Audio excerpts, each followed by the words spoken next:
So, if you've ever set out to memorize the Quran, you know the feeling. You get to Surah Al-Baqarah, and it can feel like you're standing at the bottom of a huge mountain.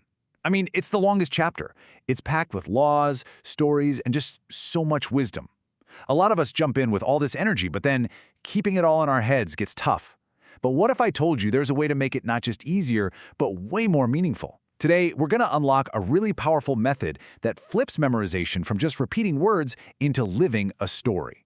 And it all kicks off with one single, incredibly dramatic moment in history.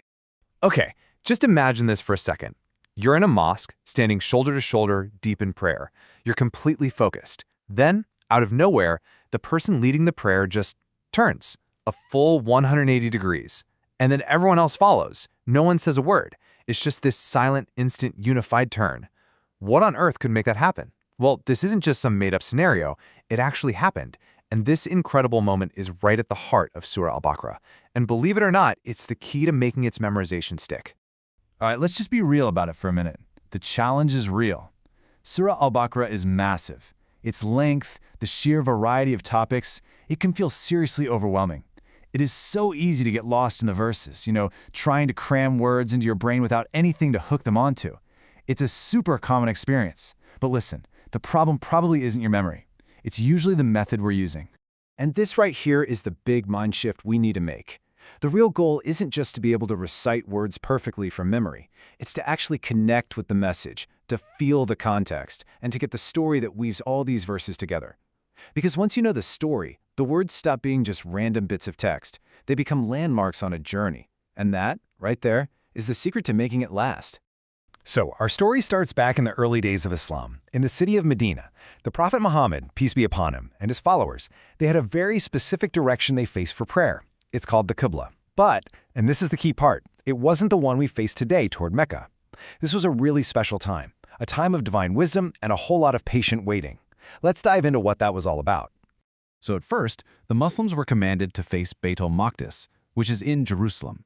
And that was a huge deal, because Jerusalem is a sacred city for Jews and Christians too, and it showed this beautiful connection to the line of prophets that came before.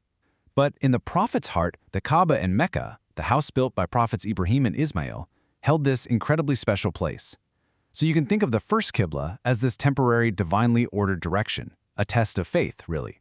The Kaaba, though, was always destined to be the permanent, unifying direction for all Muslims everywhere.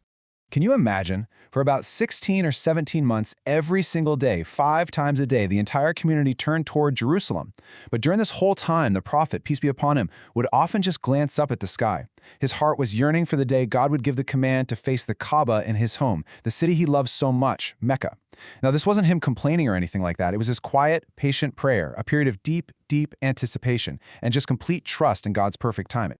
And then, after all those months of waiting, the moment finally came.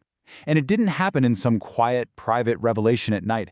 No, it came in the most public, most dramatic way you can possibly imagine, which really cemented its importance for all time. Just try to picture this scene. It's the Dhuhr prayer, the noon prayer. The Prophet is leading the congregation. They've already prayed 2 full units, facing Jerusalem. They're in the middle of the third one, maybe bowing, maybe standing. And it's right then, in that exact moment of active worship, right there in front of everyone, that the divine command comes down. And these are the words, the exact verse that changed the course of history. We have certainly seen the turning of your face. Just listen to that. God is speaking directly to the prophet, acknowledging his longing, those patient glances up at the sky. The answer isn't just a cold command, it's this incredibly loving response to a heartfelt wish. And we will surely turn you to a Qibla with which you will be pleased.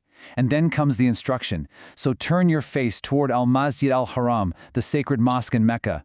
This verse, this is the pivot point of the whole story. I mean, just think about the sheer level of faith that took. There was no hesitation. No, let's finish the prayer first. No questions asked. In that exact instant, the Prophet turned. And immediately, every single person behind him, men, women, and children, they all turned with him. The rows literally had to reshuffle themselves mid-prayer. The men moved to where the new front was, the women to the new back, all while staying in a state of prayer. It's just this brilliant, stunning display of absolute submission and trust. So this event, the changing of the Qibla, was so much more than just switching directions. It was this deep spiritual test, and it was a moment that really defined the Muslim community. It sorted out who was truly following the divine command versus those who were just kind of attached to tradition. So, what were the deeper lessons hiding in this moment? Yeah, this one event did so much. First, it was a clear test of faith. Would you follow God's command, even if it was brand new and different? Second, it taught a lesson in absolute obedience. See, faith isn't always about doing what's easy or comfortable. It's about submitting to God's will. Third, it carved out a unique identity for the Muslims, making them distinct. And finally, it stamped the sacred status of the Kaaba forever as the one central point for all Muslims for all time. Okay, that was an amazing story, right? But you're probably thinking, how does this actually help me memorize Surah Al-Baqarah? This is where we bring it all full circle. We're about to go from just hearing a story to locking that story into our memory using the words of the Quran itself. And this is the magic of it all. The next time you get to verse 144 of Surah Al-Baqarah and all the verses around it, you won't just be looking at words on a page. You'll be remembering the image of the Prophet looking up at the sky. You'll feel that anticipation of the waiting period. You'll actually picture that congregation turning as one. The verses become the soundtrack to a movie that's already playing in your head. And suddenly, memorization isn't a chore anymore. It's an act of remembering something amazing. So how can you actually do this? It's a simple three-step method. First, before you even try to memorize a single word, read the full story. Get the historical context, the reason for revelation. Second, as you're reading the verses, actively connect them to the story in your mind. Go, oh, right, this phrase is about the waiting. And this part here, this is the actual command. And this verse talks about how people reacted. And third, don't just stop with the story. Reflect on it. Ask yourself, what is this teaching me about faith, about obedience, about community? When you start doing this, something really beautiful starts to happen. The whole process of memorizing the Quran just transforms. It stops feeling like this mechanical task, like you're just repeating sounds over and over, and it becomes this deep spiritual experience. Every verse you learn adds another layer to your understanding. It's a new connection to the history of your faith, and it becomes a personal moment of reflection. It truly becomes an act of worship. And so, let's end with this thought. The early Muslims were asked to physically change a direction they had held onto for more than a year. That took a huge amount of trust and a willingness to let go of what was familiar, all for the sake of a divine command. So the question for you and me today is, what's the Qibla in our own lives? What habit, what mindset, or what direction are we being called to change? And do we have the faith to turn completely and without any hesitation when that guidance finally comes?